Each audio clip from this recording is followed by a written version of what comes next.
Hi everyone. Dissolution of partnership के ऊपर जितना प्रॉब्लम मैंने करा है मेरे प्लेलिस्ट में आपको मिल जाएगा। अभी जो प्रॉब्लम करने जा रहा हूँ डिसोल्यूशन ऑफ पार्टनरशिप का from CA foundation study mat, question number 3। Sir इस क्वेश्चन में स्पेशल क्या है? इसके अंदर ना ऑल पार्टनर इंसॉल्वेंट हो जाएंगे तब अकाउंटिंग कैसे करोगे। सुने क्या बोला सर ने, whenever all partner is insolvent then how to do the accounting. ठीक है, तो अच्छा क्वेश्चन है, एग्जाम में जरूर करके जाना, इंपॉर्टेंट क्वेश्चन है। ठीक है, तो अभी मैं बताता जाता हूँ क्या करना है। इसमें स्पेशल बात ये होता है कि जब भी ऑल पार्टनर इंसॉल्वेंट होते हैं ना तो फंड का शॉर्टेज होगा, पैसा नहीं आएगा। पैसा नहीं आएगा तो हम लाइबिलिटी नहीं पे कर पाएंगे, लाइबिलिटी गारंटी नहीं पे कर पाएंगे। फिर ऐसे केस में एक लेजर बनता है जिसका नाम है डेफिशिएंसी अकाउंट। ठीक है, तो सर एक बेसिक रूल बताओ क्या ध्यान देने का। जब भी ऑल पार्टनर इंसॉल्वेंट होते हैं तो जो लाइबिलिटी होता है अपन रियलाइजेशन में ट्रांसफ़र करते हैं ना, नहीं करना है। आपको लाइबिलिटी का लेजर बनाना है और एक लेजर बनाना है जिसका नाम है डेफिशिएंसी। चलो करते हैं, इस क्वेश्चन में करके दिखाता हूँ। तो क्वेश्चन नंबर 3 दिखाई दे रहा है आपको। अमल और बीमल, ए और बी बोलेंगे हम लोग। ए और बी आर इक्वल पार्टनर, समझ गए ना। इक्वल पार्टनर मतलब 1:1। ये रहा उनका बैलेंस शीट 31 मार्च 2021 का। एसेट्स में plant and machinery, furniture, debtor, stock, cash और बीमल का ड्राइंग है। बीमल ड्राइंग मतलब बीमल का कैपिटल माइनस में। ठीक है, क्रेडिटर है, अमल कैपिटल पॉजिटिव है।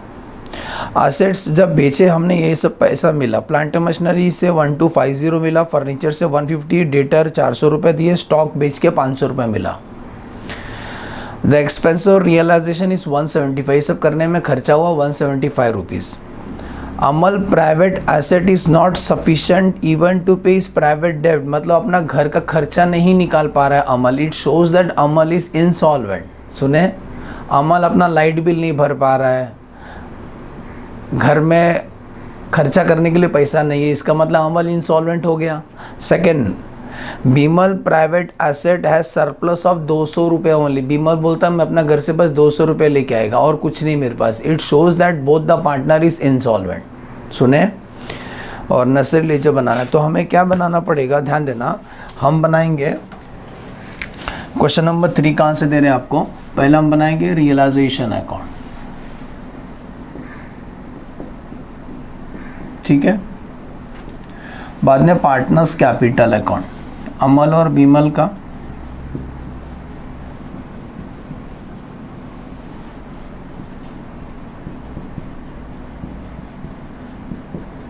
हो गया। इसके बाद हम बनाएंगे नॉर्मल कैश अकाउंट जो बनाते हैं। 2 लेजर एक्स्ट्रा बनाना है आपको। क्रेडिटर का लेजर आपको बनाना पड़ेगा और एक लेजर बनाना पड़ेगा जिसका नाम है डेफिशिएंसी अकाउंट। ठीक है, तो 2 लेजर आपको एक्स्ट्रा बनाना है, क्रेडिटर और डेफिशिएंसी अकाउंट। तो मैं याद है अपना स्टेप 4 स्टेप बेटा, 4 स्टेप में हम डिसोल्यूशन सॉल्व करते हैं। स्टेप नंबर 1 BDLC, याद है ना। बी फॉर लिख देता हूँ, BDLC अपना स्टेप है। BDLC पहले बैलेंस शीट का सब आइटम ट्रांसफ़र कर दो, एक को भी छोड़ने का नहीं। तो शुरू करते हैं बैलेंस शीट, स्टेप नंबर 1 हमारा। तो मैं मोबाइल में देख रहा हूँ, आप अपना नोट्स में देखें। तो बैलेंस शीट में सबसे पहला दिख रहा है प्लांट एंड मशीनरी, सब एसेट उठा के यहाँ ट्रांसफ़र करेंगे तो लिखेंगे टू सन्ड्री एसेट। उसमें लिखेंगे प्लांट एंड मशीनरी कितना 2500, फर्नीचर अमाउंट कितना 500, डेटर 1000, स्टॉक 800 और कैश का लेजर बनाए हो तो ओपनिंग बैलेंस है, to balance brought down. Cash का ओपनिंग है 200 रुपया। बीमल का ड्राइंग मतलब बीमल माइनस में तो ये साइड आएगा, टू बैलेंस ब्रॉट डाउन। तो बीमल का कितना है 550। देखो एसेट साइड पूरा लिख दिया मैंने। अब आते हैं लाइबिलिटी साइड। मैंने बोला जब भी ऑल पार्टनर इंसॉल्वेंट होते हैं तो लाइबिलिटी को रियलाइजेशन में नहीं ट्रांसफ़र करना है, लाइबिलिटी का लेजर बनाने का। बाय बैलेंस ब्रॉट डाउन कितना आएगा सर 4800 रुपये हमें क्रेडिटर को देना है। और अमल कैपिटल पॉजिटिव है तो ये साइड लिखेंगे बाय बैलेंस ब्रॉट डाउन। समझे बेटा? तो मेरा ये वाला स्टेप हो गया, बैलेंस शीट वाला स्टेप हो गया। स्टेप नंबर 2, जो भी एडजस्टमेंट आएंगे उसका आपको डबल इफेक्ट देना है। डबल इफेक्ट, ठीक है। एडजस्टमेंट मतलब जो नीचे बैलेंस शीट के नीचे लिखा था वो एडजस्टमेंट होता है। तो क्या क्या बेचा इन लोग ने, तो जब बेचेंगे तो पैसा मिलेगा, एंट्री आएगा bank account debit to realization, तो रियलाइजेशन क्रेडिट साइड में लिखेंगे बाय बैंक। क्या क्या एसेट सेल किया मालूम है? प्लांट एंड मशीनरी सेल करके 1250 मिला।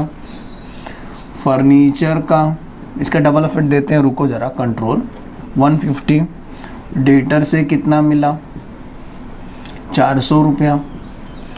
स्टॉक 500।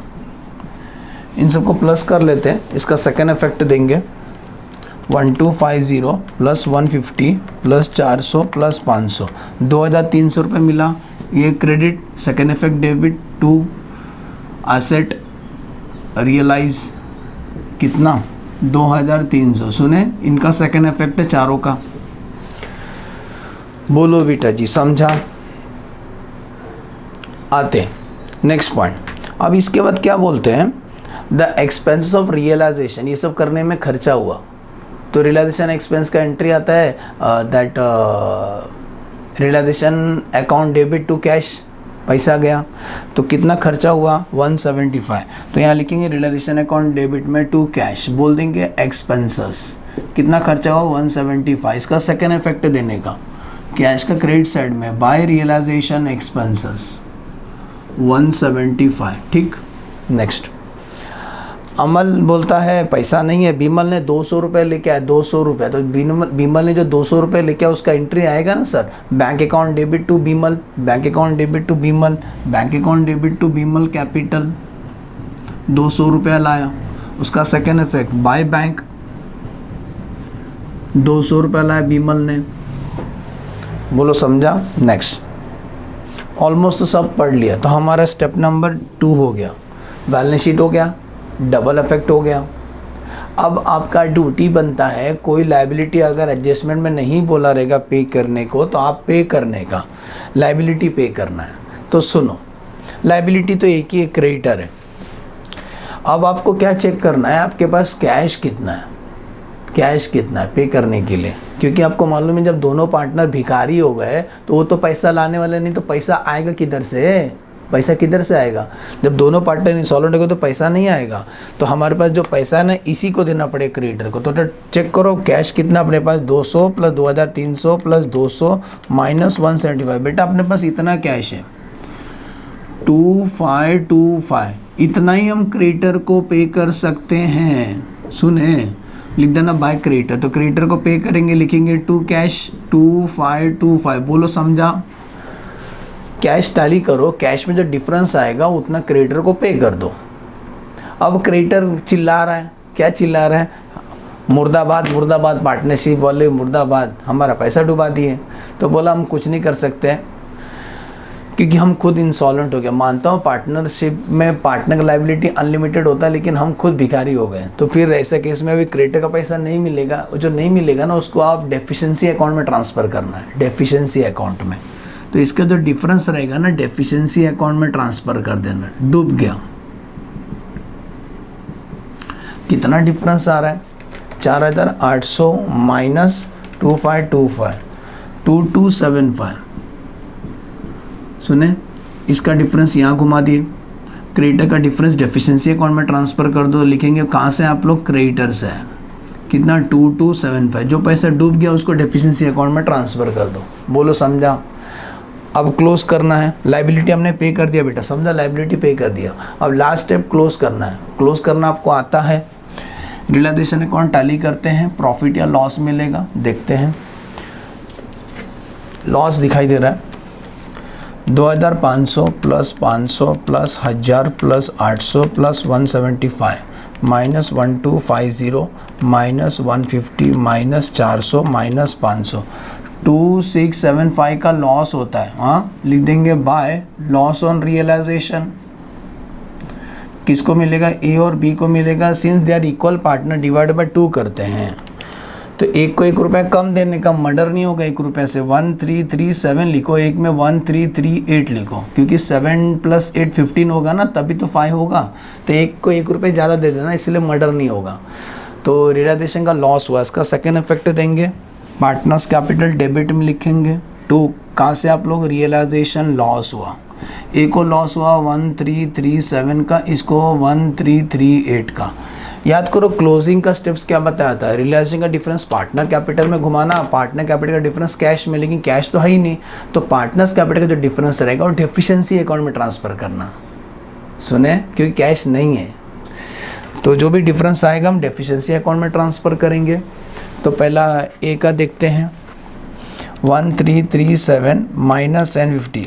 ए इतना पैसा लाना चाहिए था 587, सुन रहे हैं 587, लेकिन नहीं लाएगा। और बी कितना लाना चाहिए, 550 + 1338 माइनस 200, ये लाना चाहिए था 1688, लेकिन दोनों भिखारी हो गए, रोड पे घूम रहे हैं लोग। तो जो डिफरेंस है वो डेफिशिएंसी अकाउंट में ट्रांसफ़र कर देना है। सुने, डेफिशिएंसी अकाउंट में, बोलो समझा। अब इसका सेकेंड इफेक्ट देंगे डेफिशिएंसी अकाउंट में, तो 2A's कैपिटल और 2B's कैपिटल। ए ने डुबा है 587, बी ने डुबा है 1688, इस हिसाब से क्रेडिटर को डुबा दिए डैम के अंदर 2275। Problem completed. 587 + 1688, yes sir tally. बोलो समझा, बहुत ईजी था। क्या करना क्या है, मैं बोला ना एक स्टेप बेटा, जब भी ऑल पार्टनर इंसॉल्वेंट होते हैं तो आपको लाइबिलिटी को रियलाइजेशन में ट्रांसफ़र नहीं करना है। लाइबिलिटी को उठा के कहाँ लिखना है, लाइबिलिटी का लेजर में, और एक नया लेजर बनाना है जिसका नाम है डेफिशिएंसी अकाउंट। फिर बैलेंस शीट आइटम ट्रांसफ़र कर दो। लाइबिलिटी जब पे करोगे तो कैश चेक कर लो कितना आपके पास, उस कैश में से क्रेडिटर को पे कर दो, जो शॉर्टेज गिरेगा वो डेफिशिएंसी अकाउंट में ट्रांसफर कर। सर एक डाउट है, अगर लाइबिलिटी एक से ज़्यादा रहेगा तो फिर वो लोग रेशो में शेयर करेंगे। जैसे एग्जांपल है कैश है ना, इसको रेशो में शेयर करेंगे, लेकिन अभी एक ही है तो सीधा क्रेडिटर को पे कर दिए। बोलो समझ में आया अच्छे से? एज्यूम करता हूँ प्रॉब्लम अच्छे समझा। Thanks for watching the video. Friend लोग से शेयर करना। वीडियो कैसा लगा कमेंट में ज़रूर बताना, और कौन सा लेक्चर आपको चाहिए कमेंट में ज़रूर लिखना। Bye bye.